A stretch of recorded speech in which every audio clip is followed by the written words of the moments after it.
Hello, balik lagi sama uncle kalian hari ini. Oke, kita hari ini apa segmennya ya? Oh iya, Dede's Journal hari ini ya. Seperti kalian lihat ya, powerku sudah 115. Terus kita udah menang zigurat. Terus juga yang akan aku bahas ada tipe-tipe fighter. Jadi, oh iya, satu lagi lupa. Sudah ikut giveaway, mungkin sekitar 2 minggu lagi aku akan undi. Di situ juga aku nggak perlu kalian untuk komen, cukup tulis IGN, government ID, aliansi, kingdom berapa, itu aja. Jadi nggak perlu komen, nggak apa-apa. Oke, ada apa aja di segmen kali ini kita saksikan. Go.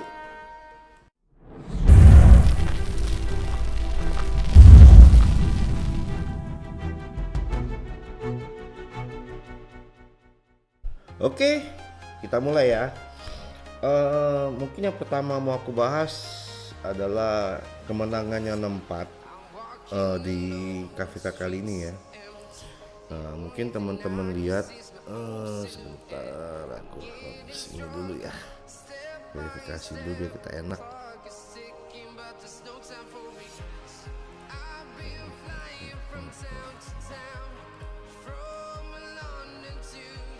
Nah, mungkin teman-teman lihat di sini.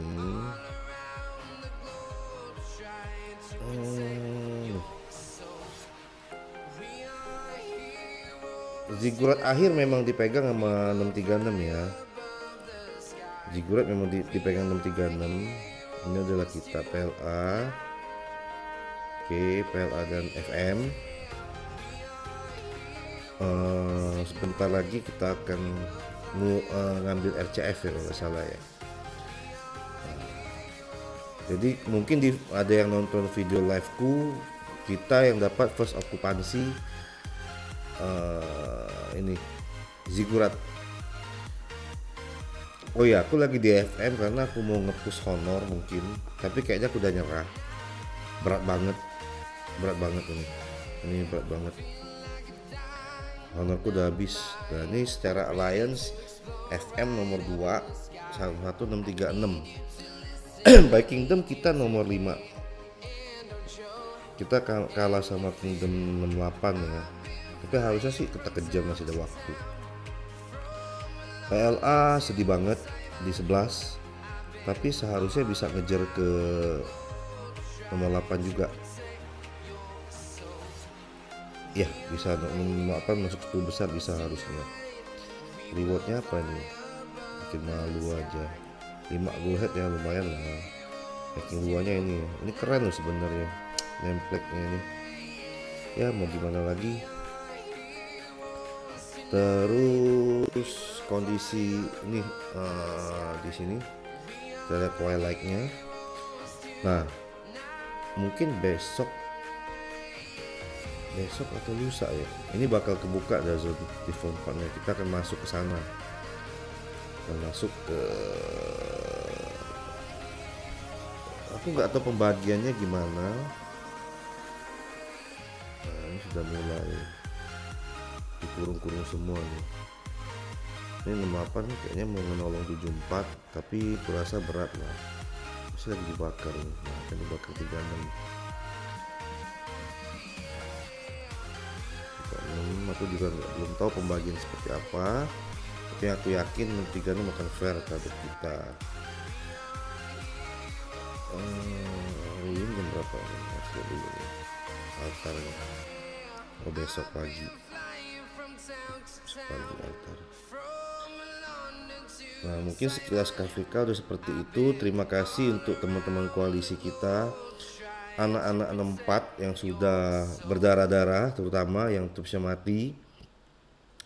Terus kemarin ada ketahuan beberapa yang ada 1-2 lah kurasa ya, yang GB point juga nabrakin T1 ke kota musuh, konyol supaya poinnya di kita perhitungan pemadatan naik. Nah, itu sebenarnya ya dari tim kita tidak ada ampun sih sebenarnya. Jadi ya kemungkinan besar akan di zero itu.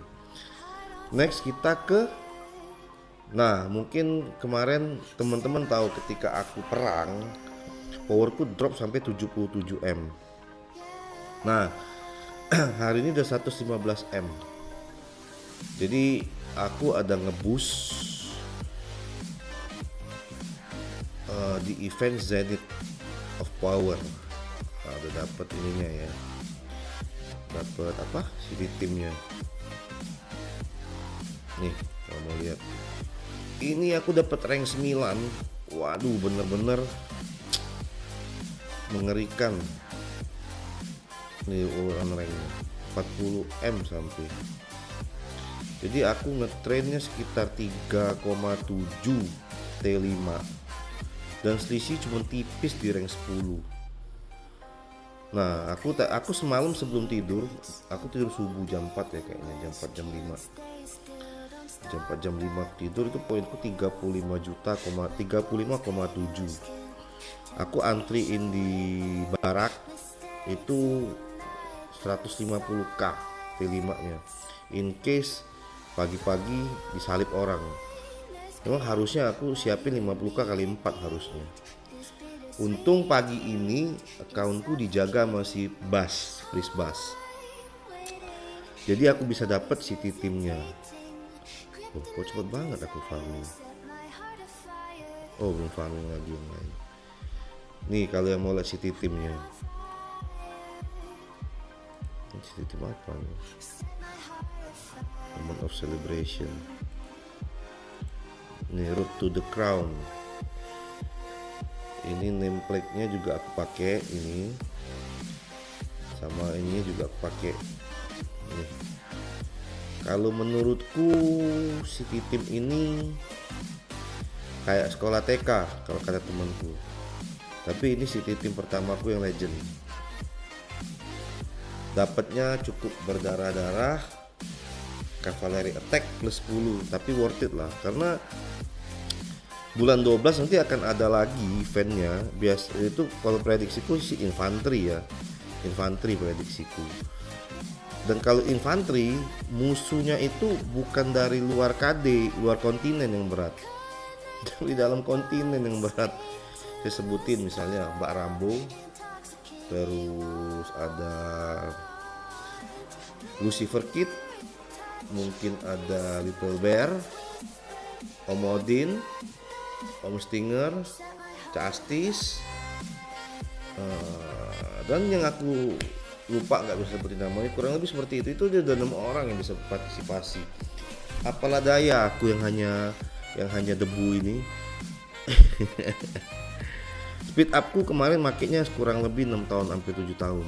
Jadi ini sisa speed upku. Speed upku sudah habis, resoku juga sudah habis, aku sudah miskin, waktunya untuk bertani lagi. Tapi untukku cukup untuk ini harusnya, untuk liga. Kita mau fokus liga, nih. Untukku cukuplah harusnya. Nah selanjutnya aku akan ke bukan jenis-jenis fighter, tapi ada perbedaan jenis perang. Nah hal ini kemarin disampaikan oleh Om Kitty Miao selaku jenderal perangnya kita ke aku, minta aku untuk bikin konten menjelaskan ke kalian mengenai jenis perang dan jenis orang yang berpartisipasi di perang tersebut. Yang pertama adalah war nggak penting. Sebelum aku mulai, tolong ditonton sampai habis dulu. Jadi jangan sampai ada yang tersinggung dengan video ini. Ini hanya asumsi aku dan Om Kitty Miao, dan yang kita harapkan dari teman-teman semua di KD 1664. Oke, aku mulai yang pertama itu adalah war nggak penting. Jadi war nggak penting itu ada di saat gak ada war, kamu war sendirian, atau main begal, atau main zero, musuh kecil pakai swarm kota, suka waktunya, have fun dan lain-lain. War cari point kill sendiri. Itu yang pertama, war yang menurut kita ya, war yang gak penting. Yang kedua, itu ada war yang biasa. War biasa itu seperti apa? War yang terjadi juga tidak ditentukan waktunya, tetapi tiba-tiba musuh datang beberapa orang untuk mengganggu dan terjadilah perang. Tapi war ini tidak memperebutkan objektif dan lain-lain. War rame-rame atau war cari poin rame-rame. Jadi misalkan kayak 68 tiba-tiba tele keluar ke flag cuma feel battle gitu-gitu aja. Ya, memang menurut kita itu war yang biasa. Yang ketiga itu war penting. War yang antara waktunya kadang gak ditentukan atau ditentukan. War yang tiba-tiba musuh mau bakar flag dan mau mengambil objek kita seperti Hieron, Circle, dan lain-lain. War atau dalam kurung war yang gak cari point kill tapi beneran pingin death dan harus di death. Resource dan troops siap diludesin dikit nih. Nah, itu merupakan salah satu war yang penting. Jadi kalau Hieron kita mau diambil, flag kita mau dipotong atau apapun flag objektif kita mau diambil, menurut kita itu kategori nomor 3, war yang penting. Nah, yang terakhir adalah war wajib. War yang sudah pasti ditentukan jadwalnya dan momen-momen krusial di KVK. Aku kasih contoh pembukaan pas 4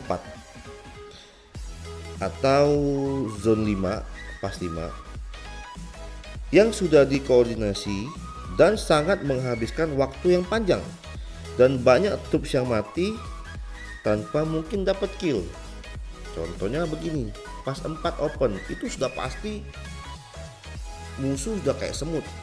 Apalagi ambisi pertama udah mau perang itu langsung buka semua. Ini kita cerita map lama ya. Kalau map baru itu ketika pas 8 dibuka seperti itu. Pas 8 dibuka. Jadi ketika pas 8 dibuka, langsung kayak semut. Jadi kita kan sebagai tim perang itu sudah memperaningkan segala strategi. Saya kasih contoh kemarin di 64. Itu Om Kitty, memang salahnya Om Kitty mempersiapkannya terlalu singkat. Jadi anak-anak mungkin masih baru ya, masih belum paham. Itu kita kan gunakan 4 aliansi, penempatan flag, penempatan AF segala macem. Semua itu harus jalan secara baik. Nah, itu yang dimaksud war wajib. War yang edan-edanan, ngotot pengen menang, gak lihat poin apapun, waktu sangat diperlukan, reso dihabiskan tanpa mikir, speed up pun dihajar. Itu ibarat kita di 1664 kemarin ketika perang hari pertama zone 4. Di kanan itu cuma have fun ketika lawan 68, tetapi perang kita sebenarnya adalah di kiri ketika kita di LS. Kalau nggak salah kita di LS dengan tag yang jelek kita perang mundurin 76 ya kalau nggak salah ke belakang. Nah, itu bener-bener aku sampai speed up healku habis. Resoku ya lumayan habis, nggak habis-habis banget tapi lumayan habis banyak. Dan ketika perang di zone 5 juga contohnya, ketika PL ditahan sama di rally 3 rally, mereka bertahan, saya di FM di rally sama siapa kemarin ya lupa aku, 68 atau 68 deh kayaknya. Aku sama Om Kitty sampai jam 4 pagi, jam setengah 5 Kitty yang lanjutin lagi. Itu wucitanku dan wucitannya Excalibur ganti-gantian aja, keluar kilir refresh terus. Dan salutnya anak-anak 64, anak-anak FM pada saat itu sampai pagi pun masih sampai subuh masih ikut di situ. Itu sangat luar biasa teman-teman. Mungkin bukan sekedar FM aja ya, mungkin ada dari IP, ada dari FI yang masuk ke FM juga. Nah, bukan ini bukan mendisrespekkan untuk orang yang suka war di tipe 1 dan 2. Semua war di atas tuh baik adanya dan halal untuk dilakukan. Seperti contoh, aku kasih contoh Omi Singjo aja lah ya. Omi Singjo tuh doyan begal banget. Begal itu sangat penting, betul, sangat penting banget. Karena itu akan memutuskan rantai makanannya mereka untuk mereka train atau heal segala macam. Bener, Umi Shinjo suka banget di begal. Tetapi Umi Shinjo juga selalu siap di poin nomor 2, poin nomor 3, poin nomor 4. Nah, jadi Umi Shinjo itu selalu siap begal, selalu kalaupun ada perang kecil-kecilan, perang biasa, dia juga selalu muncul. Dan di saat mau ngedev, mau apa, ketika objek yang mau diambil, ketika flag mau dipotong, Umi Shinjo juga hadir. Ketika war wajib pas 4 dibuka, pas 5 dibuka, aku juga selalu lihat Umi Shinjo. Jadi Umi Shinjo salah satu yang paket lengkap. Kalau Bu Rambo, Mbak Rambo dan lain-lain kita nggak usah ngomong lah ya. Kenapa di sini aku mengedepankan nama Mi Shinjo? Karena seperti teman-teman tahu, Om Jo itu doyan banget begal. Salah satu judul videonya pun King Begal naik tahta. Tukang begal naik tahta. Nah, jadi memang Om Jo selalu mengedepankan begal. Tetapi juga Om Jo itu tidak melupakan poin di saat war biasa dia muncul, war penting dia muncul, terus juga war wajib dia muncul. Nah, the real fighter itu adalah yang melakukan poin ketiga dan keempat tadi. Nah, itu yang kita cari. Tetapi yang paling sempurna adalah di saat orang melakukan poin 1, 2, 3, 4. Nah, di sini aku akuin, akunku pun, aku sendiri, aku nggak pernah ngelakuin nomor 1, nomor 2 itu jarang banget. Aku jarang ngebegal, aku juga jarang som-som kota kecil. Tetapi di saat ada war penting, itu aku selalu muncul.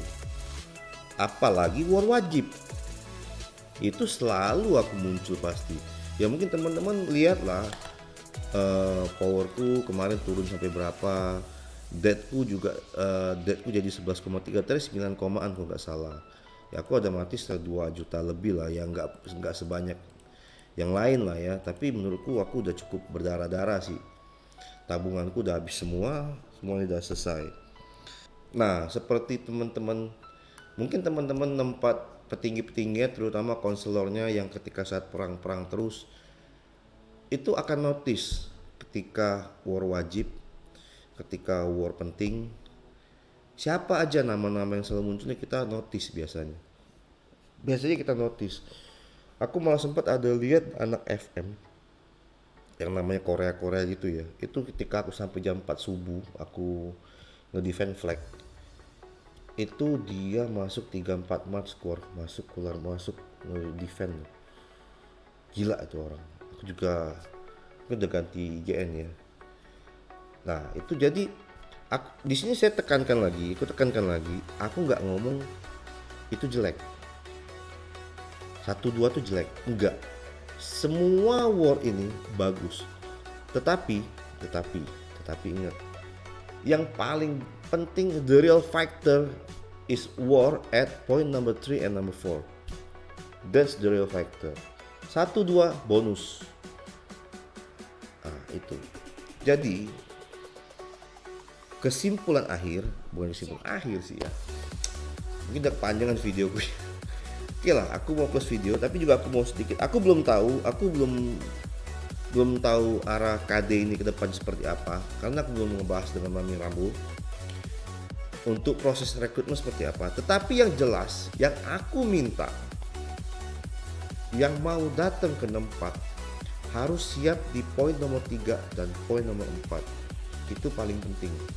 Kalau kalian merasa sanggup punya poin nomor 3 dan nomor 4, kalian dipersilakan untuk datang ke 1664. Tetapi kalau hanya mau perang 1 dan perang 2, aku berharap yang datang nanti itu benar-benar fight dengan kita, dan aku benar-benar mencari the real fighter. Slot kita akan buka, dari PLA akan buka, 64 PL akan buka pasti. Aku nyediain beberapa slot untuk anak-anak LS kalau nggak salah ya. Mau aku rekrut ke PLA, 64 PL sorry. Nah nanti mungkin juga ada beberapa teman yang mau migrasi keluar. aku akan merekrut untuk yang mau migrasi masuk juga. Tapi aku belum bisa janji berapa slot, aku belum bisa janji siapa aja, atau arah kedepannya seperti apa. Mungkin kalian bisa nantikan videoku selanjutnya, karena banyak hal yang harus dibicarakan dengan Mami Rambo. Seperti contohnya, arah Kingdom ini seperti apa ke depannya? Apakah akan mau menjadi yang besar sekali, atau kita proses rekrutmen hanya sekedar memenuhi slot yang ada, atau kita akan filter nih di FM, di PL, di IP, di FI, di VI, siapa yang tidak berpartisipasi dan poin yang kecil mengecewakan kita tendang keluar, kita isi masuk lagi, atau kita mau siapkan aliansi satu untuk datang teman-teman yang rombongan misalkan powernya 8B, 7B, 6B, kita nggak tahu. Jadi masih banyak hal harus dibicarakan dengan Mami Rambo. Jadi untuk proses rekrutmen aku belum bisa buka dulu, belum bisa jelasin. Tetapi yang jelas untuk teman-teman ketahui, yang paling penting yang mau datang ke sini haruslah memenuhi kualifikasi war penting dan war wajib. Kalau hanya untuk isi di war nggak penting, war nggak biasa, tolong jangan ke sini. Oke, mungkin sampai di sini videoku dulu. Terima kasih untuk sudah nonton sampai habis. Kita akan ketemu lagi di next video. Aku akan lebih rajin dari upload. Mungkin nanti ada Q&A aku bikin. Terus juga ada tentang hero review. Seperti Om Snoop pernah bilang, aku udah lama nggak bikin. Dulu Guan Yu Alex aku bikin, atau Guan Yu apa ya, Leo apa pokoknya aku bikin. Nah, aku akan ke depan bikin konten seperti itu lagi. Oke, thank you for watching ya. See you and bye bye.